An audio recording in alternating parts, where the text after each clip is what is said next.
Bonjour, nous sommes le lundi 23 décembre 2024 et il neige en Savoie, ce matin tout est blanc. Et voilà, dans un moment mon petit-fils va arriver, mais avant je voulais vous raconter une histoire de Noël. Je pense qu'il vous plaira et qui a un lien avec ma maman.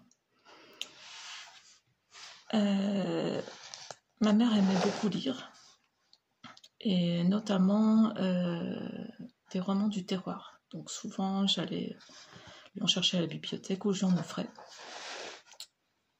Et donc, mon histoire commence par un Noël de 1990 où je lui ai offert ce livre qui a une très belle couverture et le titre. Vous voyez la dédicace de Noël 1990.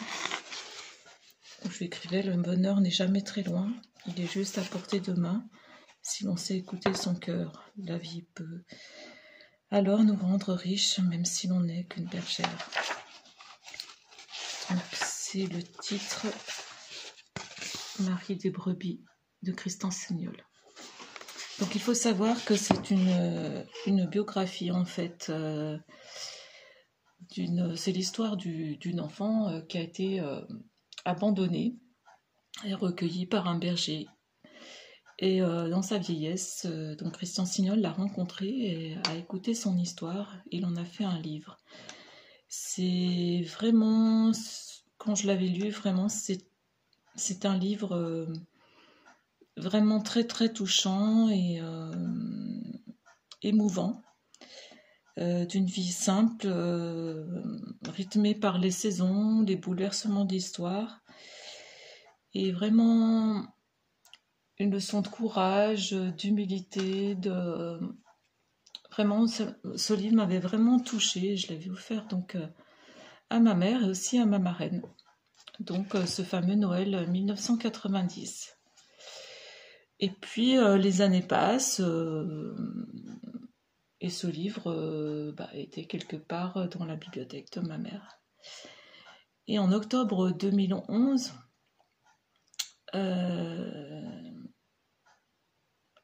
c'était assez étonnant.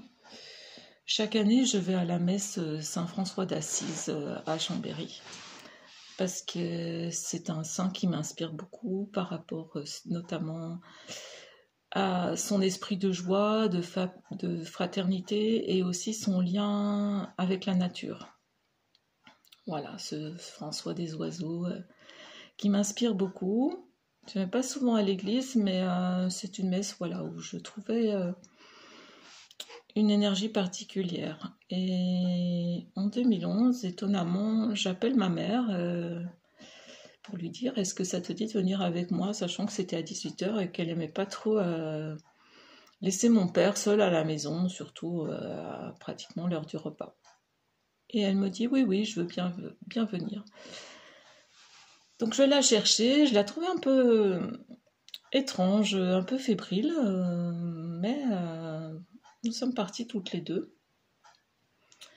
Et comme je m'y attendais, c'était vraiment une messe magnifique, vraiment avec une homélie pleine de joie, de transmission de valeurs, de fraternité, de partage. Et elle a voulu aller communier. Elle m'a dit: viens avec moi. Bon, c'est pas quelque chose que je fais encore, mais je l'ai accompagnée. Et je la voyais qui tenait son sac bizarrement, comme si elle voulait pas le lâcher. Nous sommes allés communier. Et à la fin de la messe, des personnes passent avec des seaux remplis de roses coupées de différentes couleurs, et chacun avait droit à sa rose. C'était assez étonnant, elle était ravie. On nous annonce que les sœurs Clarisse avaient préparé un buffet dans le jardin, et là encore, surprise, elle me dit: non, on peut rester un moment. Alors que d'habitude, elle m'aurait dit non, ton père m'attend pour manger, etc. Et là, elle reste et étonnamment, on a rencontré quelqu'un qui avait une expérience de berger, un jeune, vraiment.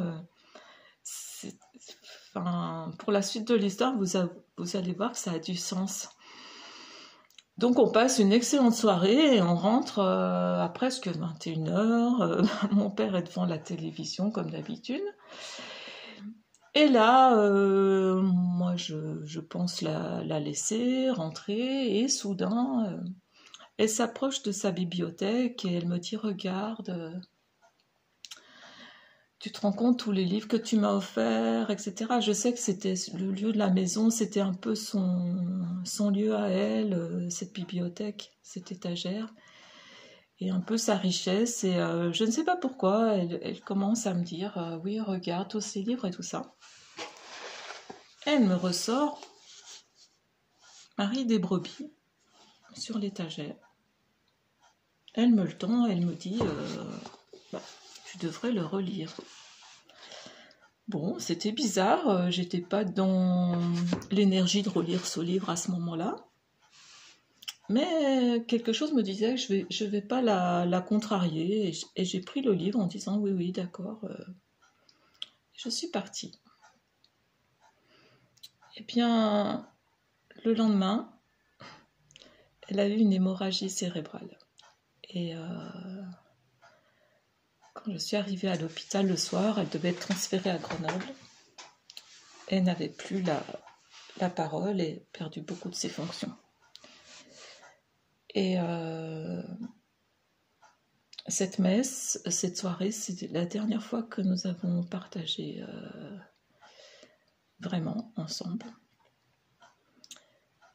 Et donc, elle est restée dans un état, on va dire, comateux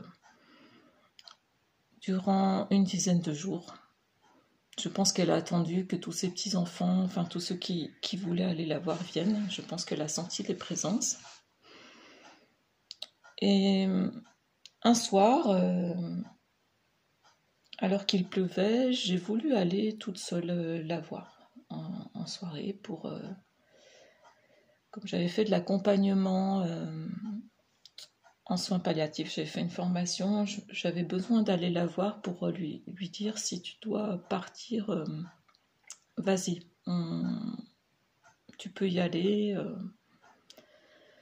C'est difficile, mais je pense qu'il y avait besoin de cette parole de la laisser partir. Donc je suis partie, mais je ne sais pas pourquoi, j'ai pris ce livre. Je me disais, il y a quelque chose avec ce livre, mais que je n'avais encore pas, on va dire, compris.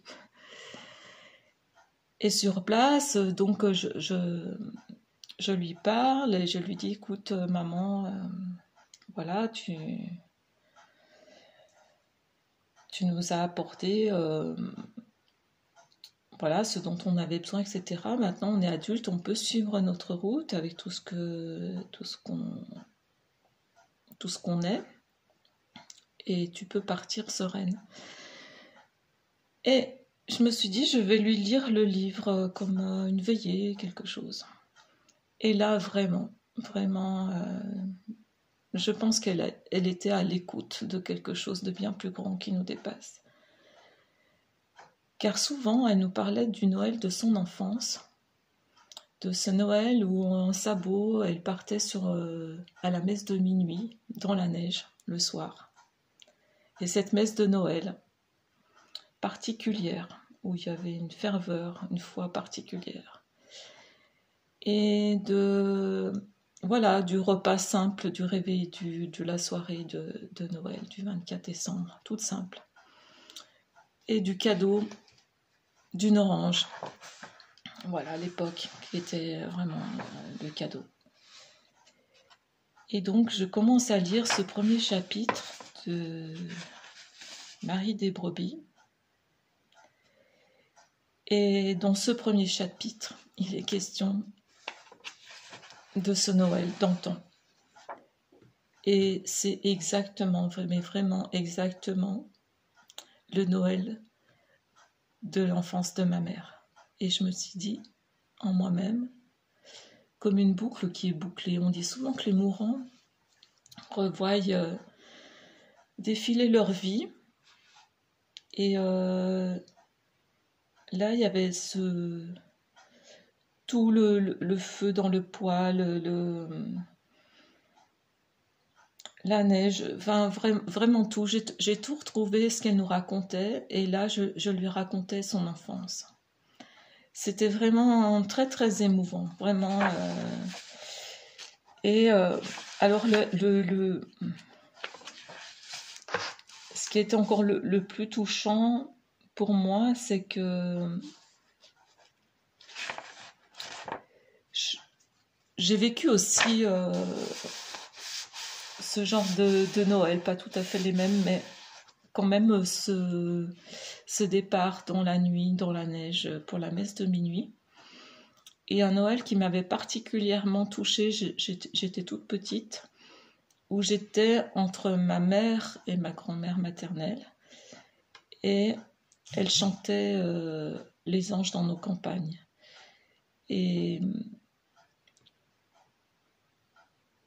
ce chant est cité.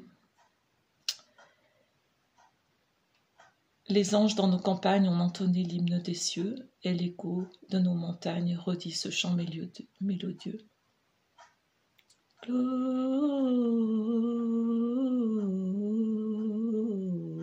Gloria in excelsis Deo, Gloria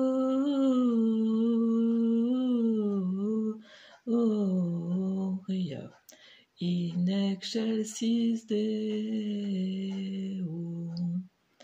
Et je me souviens des voix de ma mère et de ma grand-mère autour de moi, comme quelque chose